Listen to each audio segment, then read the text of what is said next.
ఒక ఊరిలో రాఘవయ్య అనే వ్యక్తి ఉండేవాడు. అతనికి బాబాలు, స్వామీజీలంటే విపరీతమైన నమ్మకం, గౌరవం ఉన్నాయి. ఆ ఊళ్ళోకి ఒక స్వామీజీ వచ్చాడు.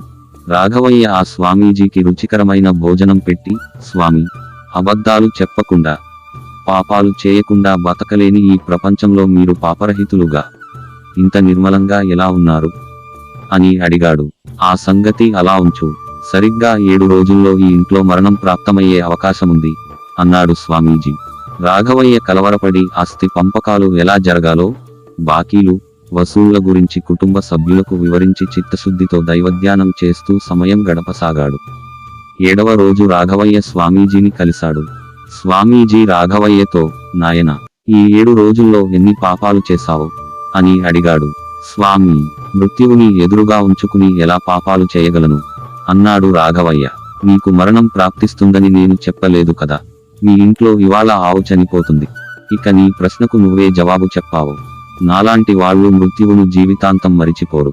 అందువల్లే పాపాల జోలికి వెళ్లకుండా ప్రశాంతంగా జీవించగలం అన్నాడు స్వామీజీ.